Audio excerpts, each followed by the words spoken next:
ভালোবাসা বা প্রেম এই পৃথিবীর সবচাইতে অনন্য অনুভূতি, সবচাইতে মূল্যবান অনুভূতি। আর ভালোবাসা দিবসের প্রাককালে আপনাদের জন্য রক্তিম শুভেচ্ছা নিয়ে আমি পারমিতা চলে এসেছি আবারও নিউজ লাইভ বাংলা নিবেদিত জীবনযোদ্ধার আরও একটি পর্বে। ভালোবাসা এমন একটা শব্দ যাকে আমরা ঠিক শব্দে প্রকাশ করতে পারি না, তার জন্য প্রয়োজন হয় অনুভব। কিছুটা শব্দ উচ্চারিত থাকে আর কিছুটা অনুচ্চারিত। আমরা আজ সেলিব্রেট করব এমন এক প্রেমকে, যে প্রেম, পার্থিব প্রেমকে আমরা তো ছুঁতে চাই, দেখতে চাই, কিন্তু যে প্রেমকে আমরা চাইলেও চট করে দেখতে পারি না, চাইলেও তাকে ছুঁতে পারি না। ধরে নিন লং ডিস্টেন্স রিলেশনশিপ, আমরা চাইলেই তাকে আমরা কাছে পাই না। এমন এক প্রেমের কাহিনী নিয়ে আজ কথা হবে এই মঞ্চে। আমাদের সঙ্গে আজকে রয়েছেন একজন বিশিষ্ট অতিথি, যিনি আমাদের সকলের প্রিয় প্রিয় মুখ। আমি চলে যাব তার কাছে। আমাদের সঙ্গে আজকে রয়েছেন সন্দীপা চক্রবর্তী। নমস্কার সন্দীপা। নমস্কার পারমিতা, তোমাকে বাসন্তী শুভেচ্ছা জানাই, প্রেমে জড়ানো। একদম আলিঙ্গন তোমাকে। তোমাকে আজকের এই প্রেমময় দিবসের প্রাককালে তোমাকে কাছে পেয়েছি। আমরা প্রেমে জড়িয়ে থাকব, প্রেমে ডুববো, প্রেমে ভাসবো, অনেক কথা বলবো প্রেমকে ঘিরে। অবশ্যই। তার আগে জানতে চাইবো, আজকে তুমি একজন প্রখ্যাত সঙ্গীত শিল্পী হিসেবে নয়, এখানে আমাদের মঞ্চে তুমি একজন জীবনযোদ্ধা হিসেবে আমন্ত্রিত। সেই অনুভবটুকু তোমার কাছে কেমন? প্রথম যখন তোমার ডাক আসে নিউজ লাইভ বাংলার পক্ষ থেকে জীবন যোদ্ধায়, এবং আজকের এই বিশেষ প্রেমের এপিসোডের জন্যে, প্রথম এই ভাবনাই আসে যে আমি তো একজন প্রেমহীনতায় আমার দিন কাটে এমন একজন মানুষ, বাহ্যিক দেখায়, সকলের চোখে তো তাই, যে অপ্রেমে ভরা জীবন। তো আমার ডাকটি পড়লো এই বিশেষ এপিসোডে। সেই ভাবনা আমার অনেক সময়, সেই ভাবনাতেই আমি নিমগ্ন ছিলাম যে আমার বান্ধবী পারমিতা আজকের দিনে আমায় ডেকে পাঠালো। যাই হোক, প্রেমের বিভিন্ন পরত আমাদের দুজনের মধ্যে নিশ্চয়ই কথাবার্তায় উঠে আসবে। একদম সেটাই। সন্দীপার যে প্রশ্নটা এই মুহূর্তে জাগলো, হয়তো দর্শক বন্ধুদের কাছেও সেইটুকু জেগে উঠছে যে ভ্যালেন্টাইন্স ডে মানেই হয়তো একটা কাপল সেলিব্রেশন। আদৌ কি তাই বন্ধুরা? প্রেম একটা স্বর্গীয় অনুভব। প্রিয়জনেরা আমাদের কাছে থাক বা নাই থাক, প্রেম কিন্তু কমে যায় না। আমরা আজকে থাকবো প্রেমে, প্রেম নিয়ে অনেক কথা হবে। সরাসরি চলে যাচ্ছি সন্দীপার কাছে। নিশ্চয়ই। সন্দীপা, যে প্রেমময় সম্পর্কটি নিয়ে আজকে আমরা কথা বলবো, দাদার সঙ্গে তোমার সম্পর্কের আজকে কিছুটা আমরা স্মৃতিচারণ করব, আমরা কিছু মুহূর্তগুলো তুলে ধরবার চেষ্টা করব, এবং সেই সঙ্গে জানতে চাইব একটা কঠিন পরিস্থিতিতে তুমি নিজেকে কিভাবে ভালো রেখেছো। আমরা শিখতে চাইব এবং জানাতে চাইব আমাদের দর্শক বন্ধুদের। তো সরাসরি আমি তোমাকে জিজ্ঞেস করছি, প্রথমেই জানতে চাইব দাদার সঙ্গে তোমার প্রথম আলাপ কিভাবে, কখন? বহু পুরনো কথা উঠে আসবেই আমাদের কথাবার্তার মাধ্যমে। প্রথমেই বলি শ্রোতা বন্ধুদের, দর্শক শ্রোতা বন্ধুদের, এবং অবশ্যই তোমাকে বলছি কথার মাঝখানে, যেহেতু আজ বিষয়টাই এরকম, হয়তো বা কোনো সময় এমনিতেও আমি খুব আবেগিক বলে আমার একটা সবার কাছে ওরকম একটা পরিচিতি রয়েছে, তো কখনো যদি আবেগপ্রবণ হয়ে পড়ি তার জন্য ক্ষমা চেয়ে নিচ্ছি আগে সকলের কাছে। এখানে ক্ষমা চাওয়ার কোনো ব্যাপার নয়। আমি দর্শক বন্ধুদের বলছি, আবারও অনুনয় করে বলছি যে আমরা হয়তো কখনো কথা বলতে বলতে আজকে আবেগ ঘন হয়ে পড়ব, অনেক আবেগময় পরিস্থিতির হয়তো সৃষ্টি হতে পারে, কিন্তু চোখে যদি জল আসেও বন্ধুরা, সেটাকে কখনোই দুর্বলতা ভাববেন না, সেটাও কিন্তু প্রেম। প্রেমে ফিরছি সন্দীপার কাছে। তো ওর সাথে আমরা সবে শিলং থেকে ফিরেছি, তো তখন আমার কাছে প্রেম শিলংয়ের, আমরা যে পরিবেশে বড় হয়েছি, সেই গাছপালা, বৃষ্টি, স্কুলে যাচ্ছি, পড়াশোনা, এবং বাকি সময়টুকু সেই সময় থেকে রবীন্দ্রনাথের গান, আমার কাছে তখন সেটাই প্রেম। প্রেমের আলাদা করে প্রেমের যে একটা ডেফিনেশন বা তখনও তৈরি হয়নি তোমার কাছে? আমার মধ্যে তখনও তৈরি হয়নি। তো ওর সাথে আমার দেখা একটি পারিবারিক একটি অন্য একটা ফ্যামিলিতে একটা ওকেশন ছিল, সেখানে দেখা তো যে বললাম তখনও মানে ওই প্রেম ব্যাপারটা তখনও ভেতরে আসেনি তখনও।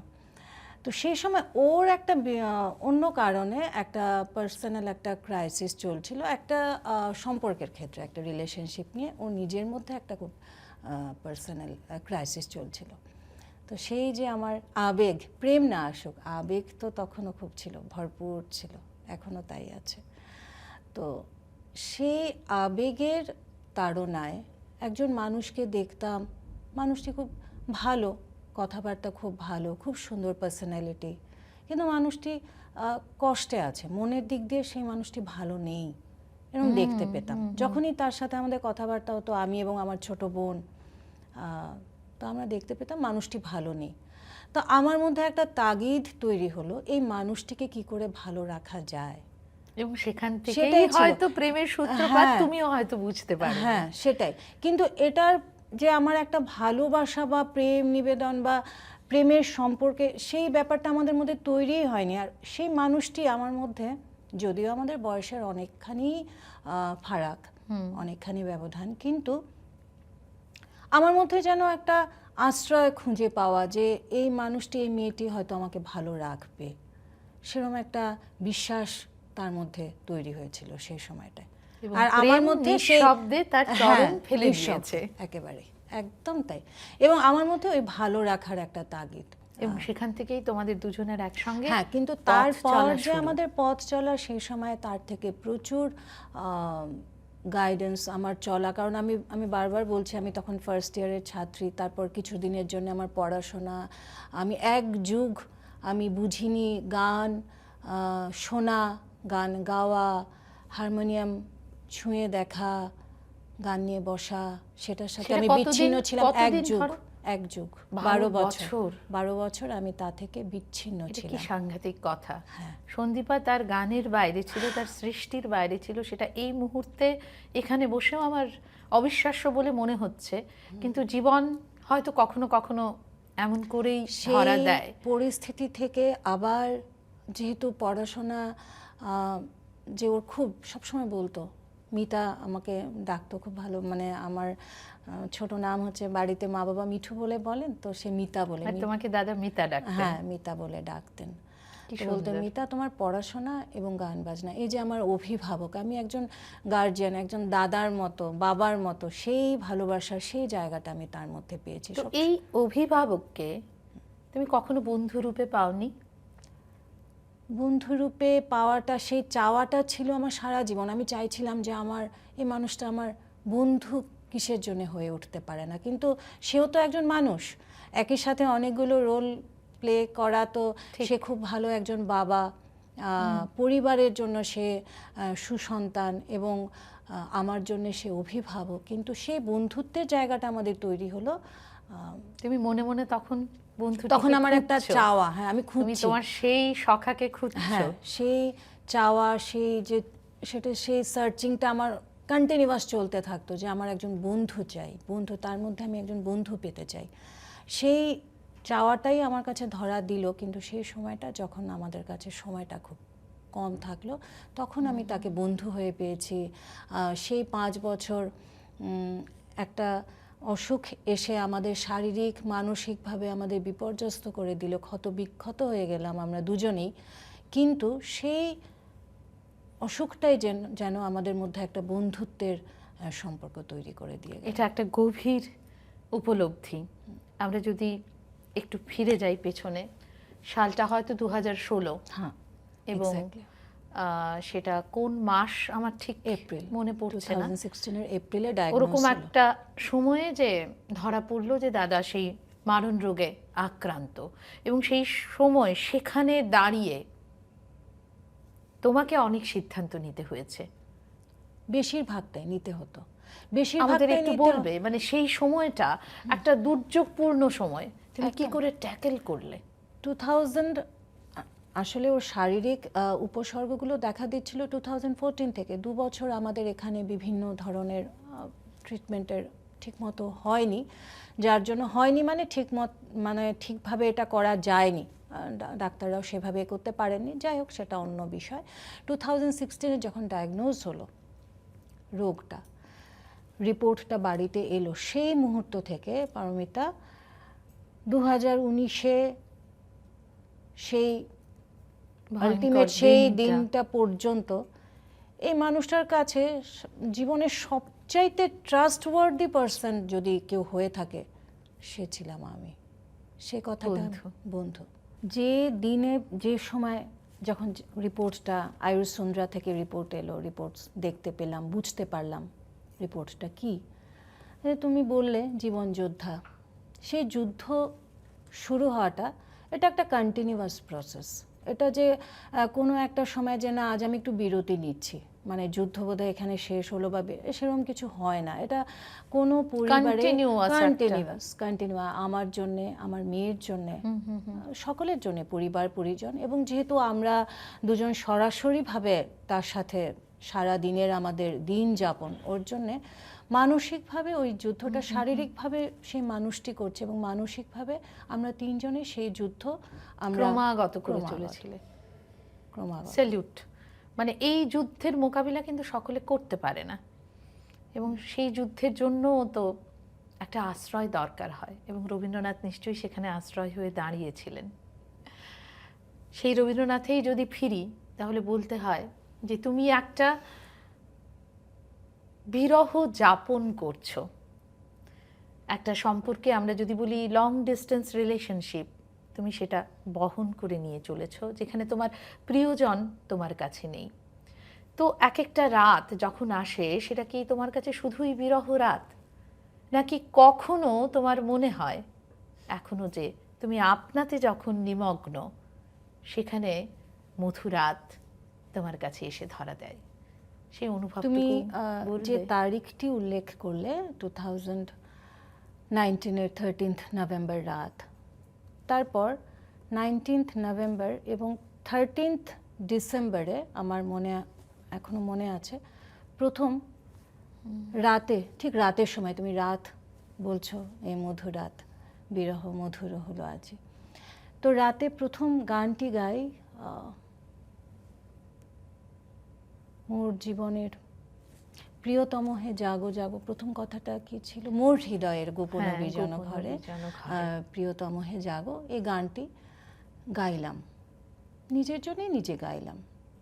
গাওয়ার পর ধীরে ধীরে আমার মধ্যে এটা ফিল করতে থাকলাম যে প্রেমকে খুঁজে পাওয়াটা, এই যে প্রিয়তম, সেদিন আমি, এটা রবীন্দ্রনাথ ঠাকুরের পূজা পর্যায়ের একটি গান, কিন্তু আমি সেদিন প্রেমে বিভোর হয়ে গানটি গাইলাম। আমি বলছি প্রিয়তম হে জাগো, আমার মনে হচ্ছে যে আমি আমার প্রিয়তমকেই বলছি যে তুমি জাগো, তুমি কি রুদ্ধ দুয়ারে কেন রয়েছো, তুমি জাগো, তুমি এসো।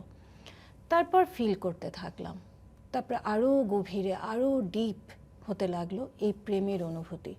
তারপর আমি দেখলাম আমার খুব প্রিয় গায়ক জগজিৎ সিংজির গান যখন এখন শুনি, আমি মনে হয় তার প্রেমে মানে আমাকে দেখলে মনে হয় হ্যাঁ বিভোর হয়ে আমি তার গান শুনি। এই তো আমার প্রেম। আজকে জুবিন গার্গ, বা 19শে সেপ্টেম্বরের পর থেকে আজকের দিন এই মুহূর্ত পর্যন্ত যখন যে জায়গায় দেখছি জুবিন গার্গের, আমি তাকে দেখতে পাচ্ছি, তার আওয়াজটা এসে শুনতে পাচ্ছি, তার স্বরটা আমার ভেতরে ঢুকছে, আমি তাকে অনুভব, সেই তো প্রেম। আমার ছোট্ট আমার ঘরটুকু, আমার আবাস, আমি যেখানে থাকি, তার নামটি দিয়েছি নাহর। সেই তো প্রেম। কেউ ঢুকলেই যখন দেখছে নাহর সন্দীপা চক্রবর্তী, সেটা কি প্রেম নয়? একদম তাই। এই প্রেম নিয়ে আমি রয়েছি পারমিতা। আসলে সত্যি তাই। এত সুন্দর কিছু উপলব্ধি এই মুহূর্তে সন্দীপা আমাদের কাছে তুলে ধরলেন। বলতেই হয়, প্রেম শুধুমাত্র পার্থিব আমাদের দুটি শরীরের মধ্যে বা দুটি মনের মধ্যে কিন্তু সীমাবদ্ধ নয়। এই প্রেম আকাশ জোড়া, সেটা সত্যি, সেটা ঐশ্বরিক। এবং এই প্রেমের অনুভূতি কিন্তু এক একজনের কাছে এক এক রকমভাবে ধরা দেয়। সেটা কখনো স্নেহময়ী, কখনো তার পরিবার, কখনো পরিজন, যে কোনো সম্পর্কের মধ্যে আমরা শুধু প্রেমটুকু খুঁজবো, প্রেমে থাকবো এবং ভালো রাখবো চারপাশটাকে। সেটাই হচ্ছে আসল কথা। তো সময় একদম ফুরিয়ে এসছে, তাই সরাসরি আবারও চলে যাব সন্দীপার কাছে। সন্দীপা, এবারে জানতে চাইবো ভ্যালেন্টাইন্স ডে তোমার কাছে কি মানে রাখে? ভ্যালেন্টাইন্স ডে নিয়ে আমাদের ঘরে, আমার ফ্যামিলিতে একটা গল্প আছে। আমার জন্য ভ্যালেন্টাইন্স ডে, ওর পাপা সারা বছরে একটা বিশেষ দিন আমার জন্য রাখা থাকতো। সেই দিনটা হচ্ছে সরস্বতী পুজো।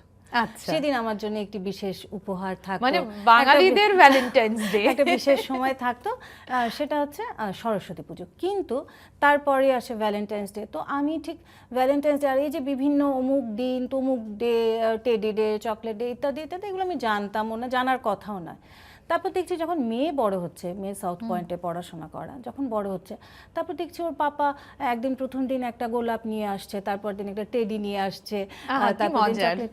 এই করে করে কয়েকটি বছর, মানে যখন পর্যন্ত কয়েকটি বছর, মানে একদম আমাদের 2019 অবধি বলা চলে, ওর পাপা ওর মেয়ের সাথে ওই ভ্যালেন্টাইন্স ডেটা সেলিব্রেট করতো। উইকটা, নট অনলি দ্য ডে, পুরো উইকটাই ওইভাবে সেলিব্রেট করতো।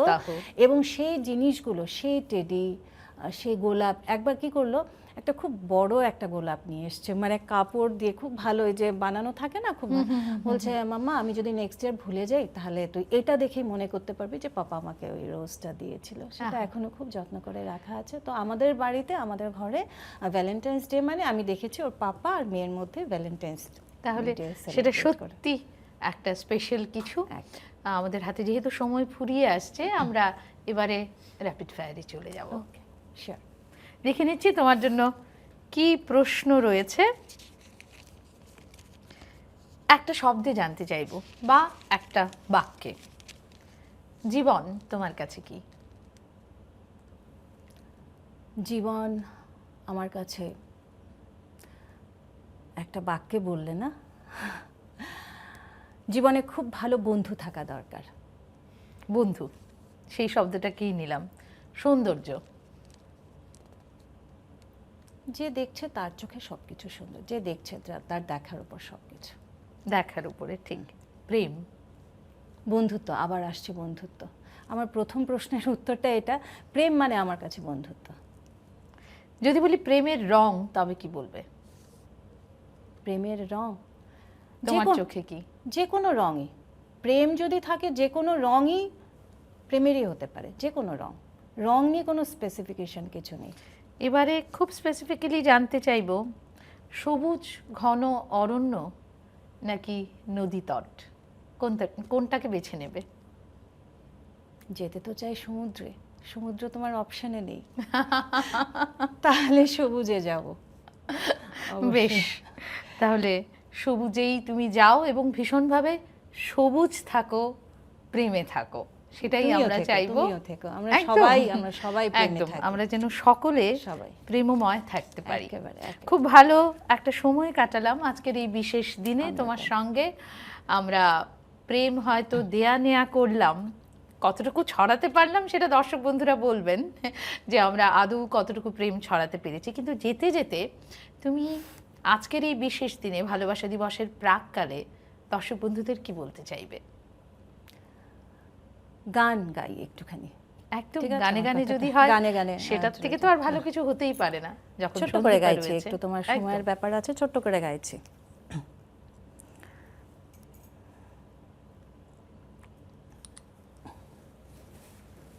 প্রেম, অবশ্যই প্রেমের গান। বল মন সুখ বল, বলে চল অবিরল, তোর সুখ নামে যদি সুখ আসে জীবনে। क्या बात। বল মন বলে চল, না ভেবে ফলাফল, যদি তোর ডাকে বসন্ত আসে শ্রাবণে। বল মন প্রেম বল, প্রেমহীন জীবনে, জীবনে না থাকুক প্রেম, থাকুক স্বপনে। ওরে বল মন বল, যে জানে সে জানে একা তুই সম্বল। আহা, এত মধুর, এত মধুর, এত সুন্দর একটা গান দিয়ে আজকে আমাদের সমাপন হলো। তাই বলবো দর্শক বন্ধুরা, প্রেমে থাকুন। আমাদের জীবন চক্রে অনেক রকমের ঋতু আসবে, অনেক রকমের, কিন্তু আমাদের বসন্তকে ধরে থাকতে হবে। একদম শ্রাবণেও বসন্ত আসবে। সত্যি তাই, বসন্ত আমাদের ঘিরে থাক। প্রতিটা সময় যেন বসন্ত থাকুক বা না থাকুক, ফুল যেন ফুটতে থাকে। আজকের মতো বিদায় নেব বন্ধুরা। সকলে খুব ভালো থাকুন, ভালোবাসায় থাকুন, ভালোবাসায় রাখুন। নমস্কার।